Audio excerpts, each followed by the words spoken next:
जैसे आपने ट्रेनिंग की बात की, तो अगर जैसे मान लीजिए गांव में लोगों ने ट्रेनिंग करनी है, तो कैसे अप्लाई इसके लिए करना पड़ता है? कैसे लोग आपको कांटेक्ट करेंगे? एक दिन लोगों को जानकारी दी जाती है कि हमने नेचुरल फार्मिंग की तरफ क्यों जाना है। हमारी प्रोडक्शन भी बढ़ेगी, ऐसा नहीं कि प्रोडक्शन हमारी कम होगी, और जो भी प्रोडक्शन होगी वो केमिकल फ्री होगी। तो ये देखिए, ये कोदरा है और ये कोदरा लास्ट में पक के इस तरह से निकलता है। अगर जैसे ये सीड जो बीज हैं, ये अगर लेने हो लोगों ने आपसे, तो कैसे कांटेक्ट करें आप? देखिए, हम लोग पराशर सरनावली मेले में आए हैं और यहाँ पर प्रदर्शनियाँ यहाँ पर लगी हुई हैं।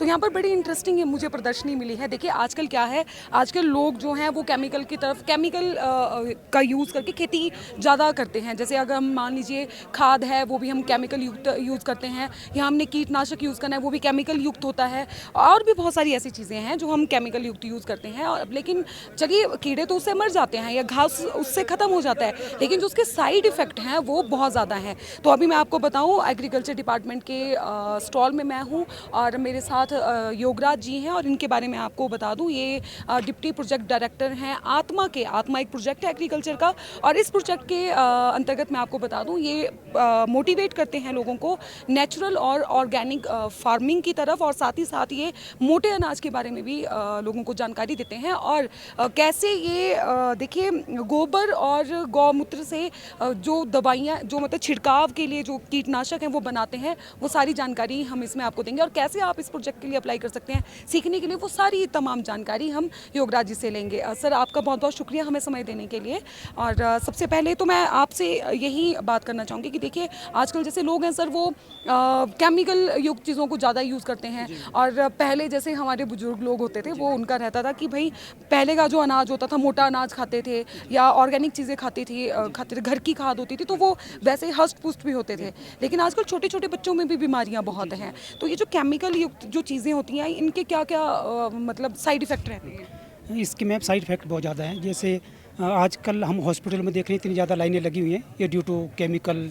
जो हमारा जो प्रोड्यूस है, चाहे वेजिटेबल है चाहे दूसरे हमारी सीरियल क्रॉप हैं, इसकी तरफ लोग ज़्यादा जा रहे हैं, क्योंकि इसमें अंधाधुंध जो है लोग केमिकल का इस्तेमाल कर रहे हैं। तो इसलिए जो हमारा आत्मा प्रोजेक्ट है, इसमें हम लोगों को जो है हमारे SPNF, मतलब सुभाष पालेकर नेचुरल फार्मिंग की तरफ हम लोगों को प्रमोट करते हैं। तो अब जो हमारा यहाँ आज जो प्रदर्शनी लगी हुई है, इसमें भी हमने कुछ घटक रखे हुए हैं, क्योंकि जो हमारी नेचुरल फार्मिंग है, इसमें हमने देसी गाय को सर्वोपरि रखा गया इसमें, इस SPNF में, कि क्योंकि देसी गाय का जो गौमूत्र गोबर है, उसे ऐसे घटक तैयार किए जाएंगे जो हम क्या करेंगे, लोग जो हैं इसको मतलब केमिकल की जगह इनको यूज़ करेंगे। जैसे हमारे पास घन जीवामृत है, जैसे हमारे लोग जैसे बिजाई करते हैं मैडम, जैसे मक्की की बिजाई आजकल जो सीजन हमारा खरीफ का चला हुआ है, उसमें लोग जो है 12-32-16 का इस्तेमाल करते हैं। एक तो इसमें देखो केमिकल फर्टिलाइजर इतनी कॉस्टली भी है, और दूसरा केमिकल जो है वो हमारी सेहत के लिए ठीक नहीं है। उसके लिए हम लोगों को प्रमोट करते हैं कि वो घन जीवामृत का इस्तेमाल करें। ठीक है ना जी? तो उससे क्या होगा कि हमारी जो भी प्रोडक्शन होगी वो केमिकल फ्री होगी।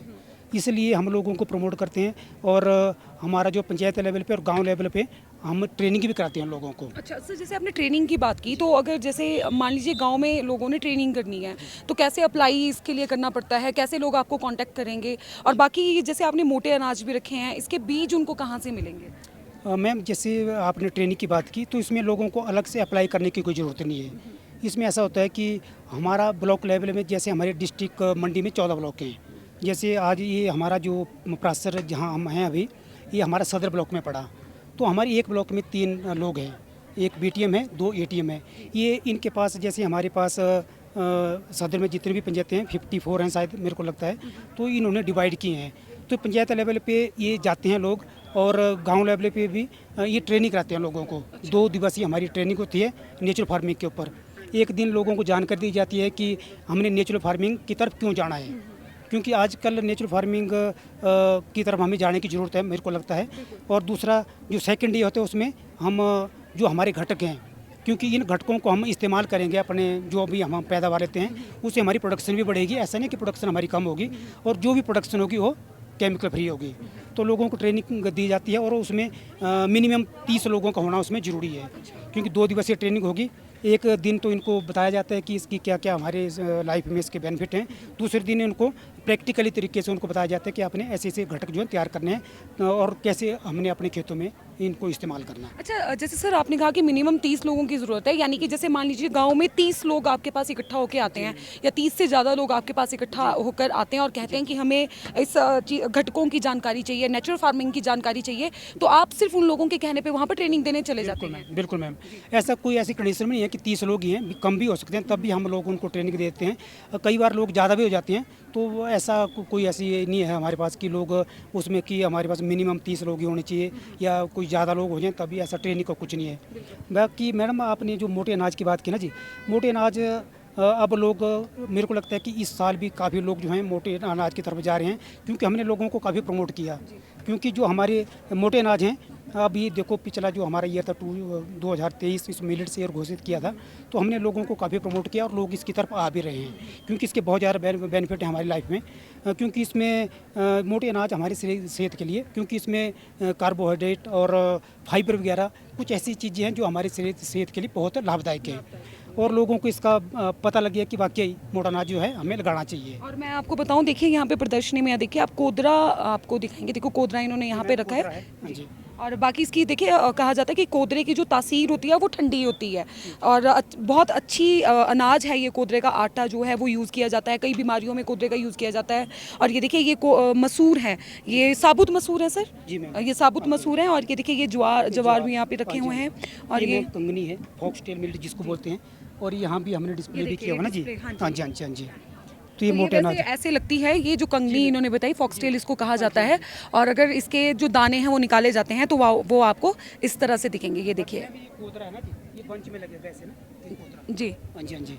अच्छा हाँ, कोदरे का सैंपल भी यहाँ पे रखा है, ये देख लीजिए। ये यहाँ पे कोदरा है, ये आप कोदरे के यहाँ पे दाने देख रहे हैं। और अगर जब ये लगता है, जिनको नहीं पता, जो गांव के होते हैं ना सर, उनको तो पता है कि कोदरा कैसे लगता है, कैसे खेती की जाती है, उसके बाद जब उगता है तो ये देखिए ये कोदरा है, और ये कोदरा लास्ट में पक के इस तरह से निकलता है, और ये ऐसे फूल ऊपर वाली साइड को ऐसे फूल लगते हैं, ये बंच की तरह लगते हैं। इस बार हमने जो मिलेट्स जो हमारे पास हमने सीड इस बार लगभग हमने 22-23 कुंटल जो है हमने मिलेट्स इस बार मंगाया हुआ है, तो हम लोगों को दे रहे हैं इसको। सर अगर जैसे ये सीड जो बीज हैं, ये अगर लेने हो लोगों ने आपसे तो कैसे कांटेक्ट करें आपके साथ? ये मैम जैसे हम ट्रेनिंग कराते हैं ना जी, तो ट्रेनिंग में हम लोगों को इसको सीड को दे रहे हैं। जिन लोगों की डिमांड है हम लोगों को सीड भी दे रहे हैं। ट्रेनिंग के साथ साथ आप सीड भी, मतलब बीज जो हैं वो लोगों को बांटते रहते हैं, क्योंकि खरीफ सीजन की क्रॉप है जी आजकल, जैसे इसको लोग लगा रहे हैं, तो इसके लिए हम लोगों को ट्रेनिंग भी देते हैं। इसको थोड़ा सा समझाते हैं लोगों को कि हमने आप रहे हैं कैसे कैसे इसको लगाना है, और उसका सीड भी लोगों को दिया जा रहा है।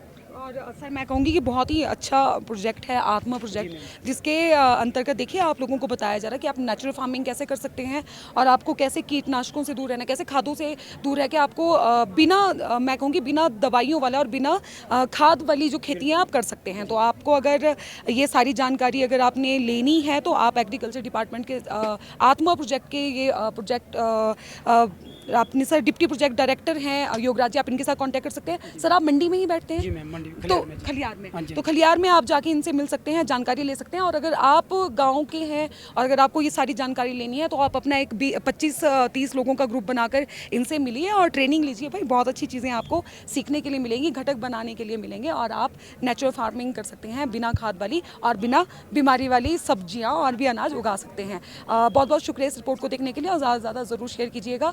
आपको कितनी जानकारी और कितनी लाभदायक ये रिपोर्ट लगी कमेंट करके भी बताइएगा। धन्यवाद sir, thank you so much. Facebook पर पोलस्टार हिमाचल का पेज लाइक करें और यूट्यूब पर हमारा चैनल सब्सक्राइब करना ना भूलें।